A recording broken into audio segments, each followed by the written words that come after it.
batuk plus pilek plus demam. Batuk plus pilek plus demam plus pusing. Nambah tuh gejalanya. Yang tadinya cuma meler doang, jadi 2 atau 3. Subakut. Naik ke kronik. Kalau sudah kronik, biasanya di belakangnya sudah mulai ada is-isnya. Sering meler hidungnya jadi sinusitis. Sering sakit perutnya jadi gastroitis. Sering sakit lututnya jadi artritis. Livernya sakit, hepatitis.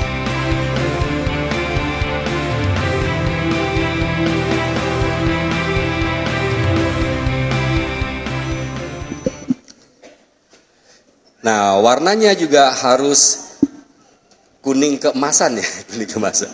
Jadi kalau Bapak dan Ibu pupnya warnanya hitam, bermasalah. Warna hijau, bermasalah. Warna merah, ya radang biasanya ya, ada radang. Kalau warnanya putih, ya ini sakit, livernya bermasalah ya. Warna kuning ya, penyerapan nutrisinya kurang sempurna. Nah, warna oranye, ya itu juga cenderung mengkonsumsi makanan yang warnanya seperti itu. Lanjut. Nah, ini gejala usus beracun ya. Tadi sudah saya sebutkan di awal ciri-ciri manusia beracun gitu kan, sering sakit kepala, bau badan, depresi, masalah kulit, gampang capek, nggak ngapa-ngapain capek, mulutnya bau, berat badannya cenderung bertambah ya, sering kembung mual, sering kaku di punuk, punuk atau bahu tahu ya?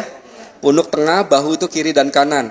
Jadi orang anggapnya itu cuma kolesterol ya, padahal juga penumpukan kotoran. Kenapa? Di sini karena di sini pembuluh darahnya cenderung lebih mengecil sampai ke otak ya. Pembuluh darah besarnya, arterinya itu cuma sedikit, cenderungnya adalah yang kecil-kecil ya. Nah, maka kalau terlalu banyak sampah, darahnya kental, dia sulit untuk masuk. Nah, akhirnya merasa berat, penat, gak nyaman ya. Orang anggapnya, aduh kolesterol saya tinggi. Belum tentu kolesterol, bisa saja sampahnya kebanyakan. Ya, darahnya terlalu kental. Kalau dibekam, bisa saja nggak keluar darah itu. Ya. 9 gelas, kosong semua. Gitu kan. Iya, kosong semua. Ya, kalaupun keluar cuma seperti tetesan-tetesan doang di bekas lansetnya ya, jarumnya. Nah, terus migrain ya, migrain, sakit kepala, penat, nggak nyaman di belakang mata, di sini doang, di belakang. Nah, itu indikasi darahnya kurang sempurna masuk ke dalam otak. Ya, maka otak demo lah kira-kira. Ya, maka Bapak dan Ibu merasakan pusing. Ya, kalau kulit demo merasakan gatel. Kira-kira gitulah ya. Sinyal atau isyarat atau tanda-tanda yang diberikan oleh tubuh. Nah, maka Bapak dan Ibu sekalian, jangan jadi manusia yang sok tahu deh, ya. Apapun yang sudah Allah kasih, nggak mungkin tiba-tiba begitu saja. Pasti dikasih tanda. Jadi Allah itu baik sama kita, Bapak Ibu. Mau hujan tandanya apa? Mendung, ya. Maka emak-emak yang sok tahu gitu kan, udah tahu mendung, masih asik di dapur, masih asik nonton sinetron. Nanti tiba-tiba Allah turunkan hujan, baru udah rame mulutnya itu. Udah tahu ada tandanya mendung, bukan dari tadi diangkatin jemuran, heboh sendiri gitu kan.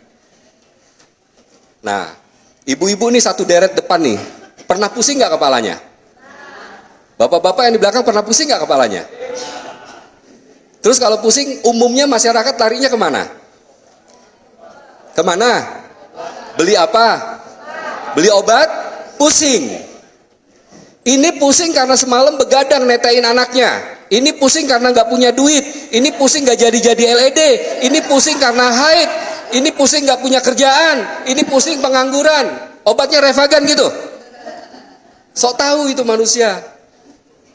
Jangan jadi manusia yang sok tahu. Pusing itu belum tentu Revagan obatnya. Jadi Allah kasih tanda, pusing itu bukan penyakit. Pusing itu tanda, simptom. Penyakit itu ya, kalau di dalamnya otaknya radang. Itu baru sakit, otak radang ya. Tanda yang Allah munculkan adalah pusing. Tapi pusing belum tentu otak radang. Sinus bisa nggak pusing? Bisa. Lapar bisa nggak pusing? Bisa. Begadang bisa nggak pusing? Bisa. Obatnya obat pusing gitu? Sok tahu. Sakit perut carinya peromah gitu. Matanya kabur, beli obat tetes. Sok tahu. Udah nggak punya ilmu, sok tahu lagi. Harusnya kan cari tahu, mata saya kenapa ya kabur? Jangan beli obat tetes. Perut saya kenapa ya kok sakit? Oh iya, tadi sarapan saya sambal semua isinya piring. Nggak ada nasinya. Nah, maka Bapak dan Ibu harus bedain itu. Mana simptom, mana sindrom. Mana penyakit, mana gejala. Darah tinggi, penyakit atau gejala? Jawab dong. Darah tinggi, penyakit atau gejala? Kenapa diobatin?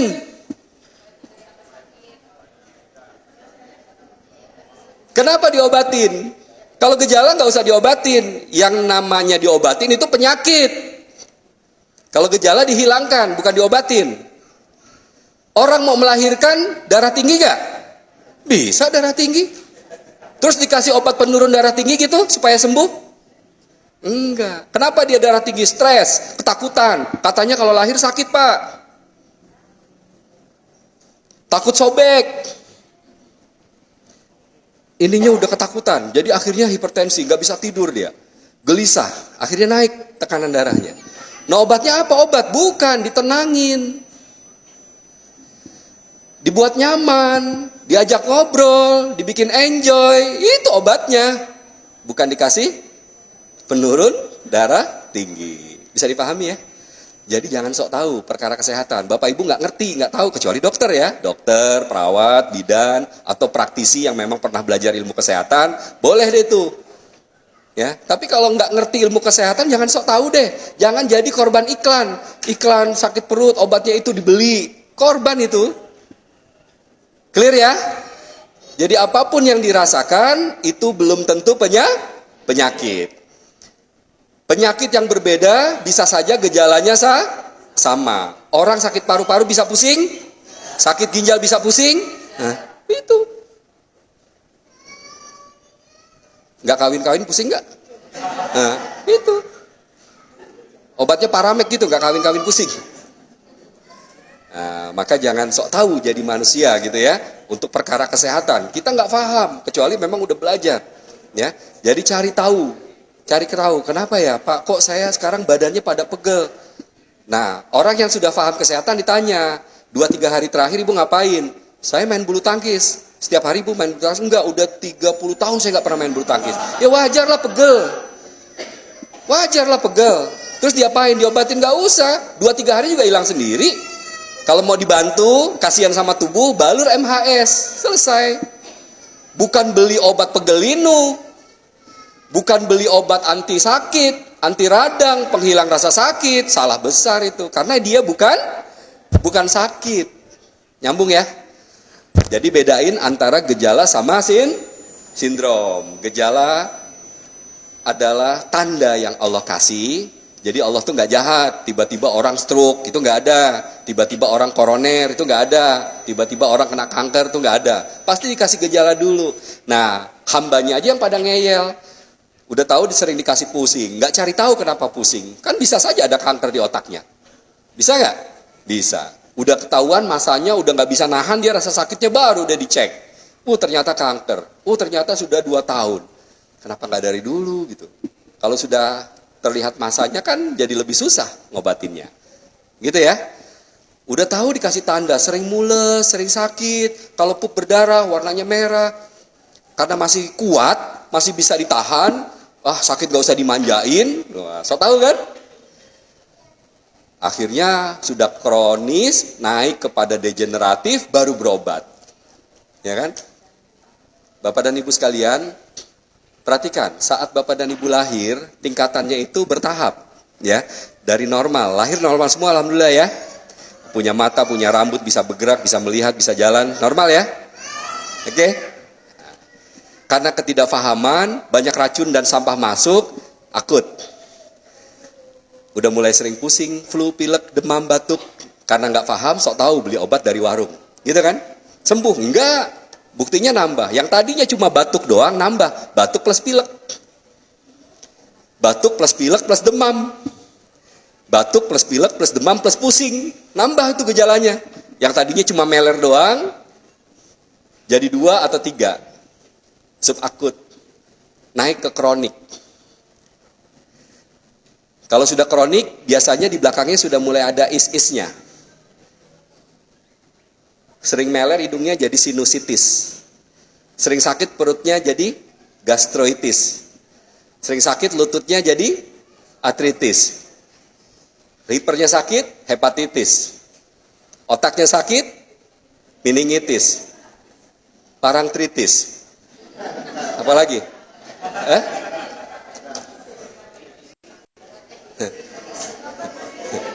Artis, ya.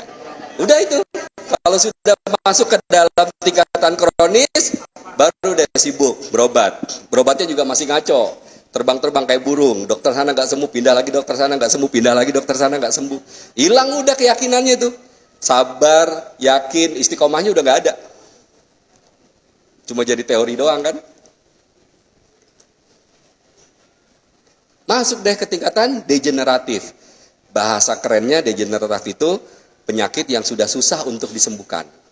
Tapi kalau di Tibun Nabawi, likuli dain dawa. Setiap penyakit pasti ada obatnya. Pasti, bukan insya Allah ada obatnya.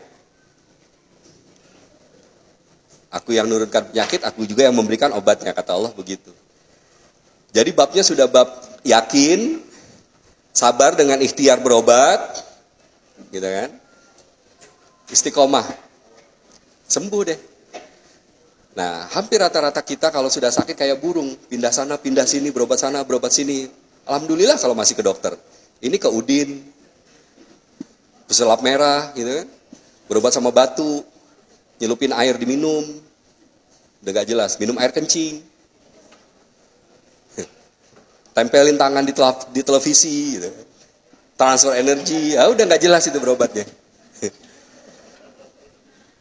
Karena udah makin pusing dia dengan penyakitnya.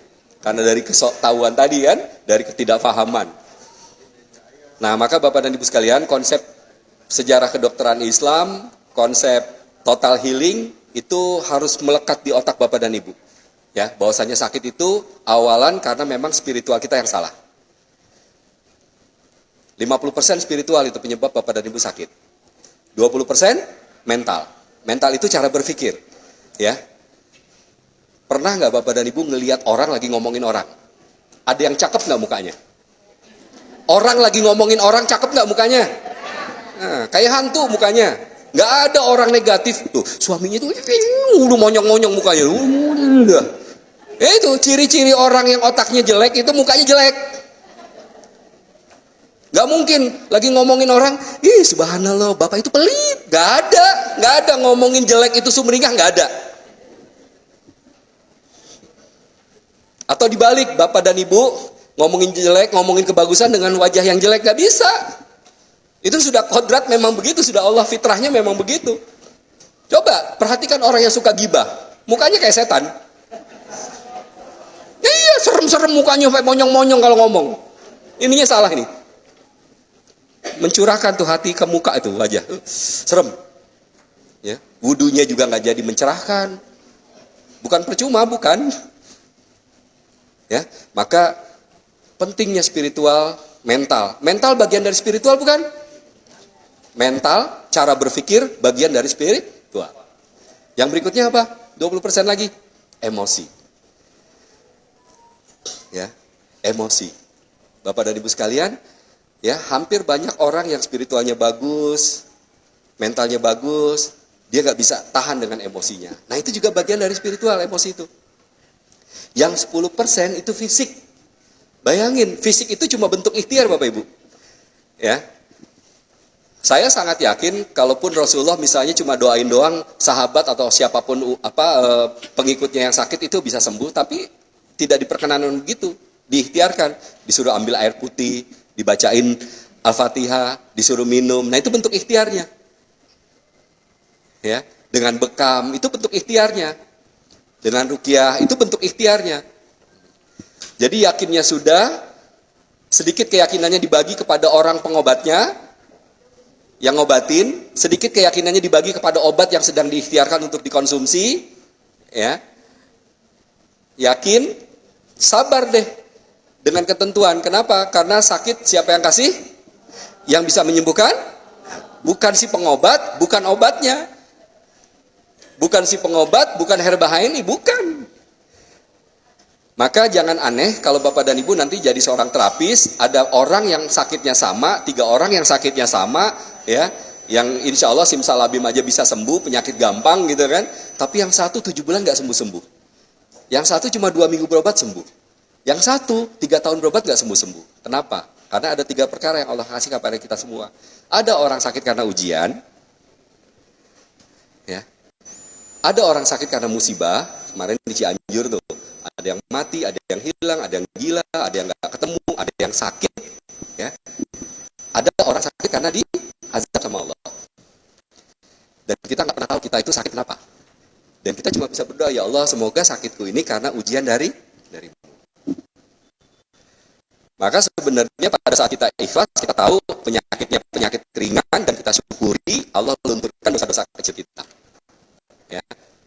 Nah, cuma kan mau nggak Bapak dan Ibu dosa-dosa kecilnya Allah hapus? Nah, maka minta sakit. Gak mau kan? Artinya apa? Jangan sampai Bapak dan Ibu kalau Allah sedang kasih flu, pilek, mau beraktivitas badan gak enak banget. Aduh, udah salah itu, ngeluh aja udah. Bersyukur aja Allah hidupkan pagi bisa bangun kan udah nikmat banget itu. Apain juga pakai ngeluh-ngeluh gitu kan? Dinikmati aja semuanya, apapun. Qadarullah memang sudah harus seperti itu gitu kan. Kemarin seharian bugar, tidur juga nyaman, bangun tidur tiba-tiba sakit. Terus gimana? Mau nyalain siapa? Umi, aku diapain sih kok bangun tidur sakit semalam, kan aku nggak apa-apa kok nyalain Umi. Nggak bisa gitu ya. Pokoknya jangan sampai keluh kesah apapun yang keluar dari mulut kita. Maka tadi saya sampaikan, setiap apapun yang kita mau tindak, mau sampaikan, diam dulu, pikirin dulu, baru sampaikannya yang baik.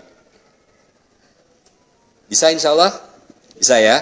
Nah, jadi ikhtiar hanya 10%. Kalau kita total 50% spiritual, mental 20, emosi 20, sementara itu semua adalah bagian dari spiritual. Artinya apa? 90% Bapak Ibu yang menentukan Bapak dan Ibu sehat atau tidak itu spiritual.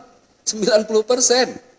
Ya, Bapak dan Ibu badannya gede, cantik, ganteng, gagah, nggak sholat percuma, itu manusia sakit itu. Nggak sholat itu manusia sakit. Punya duit kaya, nggak sedekah, itu manusia sakit itu. Jadi sakit itu bukan flu, pilek, kanker, bukan itu aja. Ya. Ini jagoan-jagoan di belakang nih. Kalau di rumah sholatnya di rumah, nggak di masjid. Nah itu suami sakit itu. Nonton bola jauh banget diuber-uber gitu kan. Touring 3 hari 2 malam dilakonin. Ke masjid gak mau. Sakit itu. Berat banget langkahnya gitu kan. Tapi kan secara fisik sehat ya. Ganteng, gagah, gede, kuat. Nah ternyata sakit pemahaman kita selama ini adalah fisiknya yang sakit. Clear ya? Clear ya Bapak? Nah, jangan jadi manusia sakit ya. Siap ya? Oh.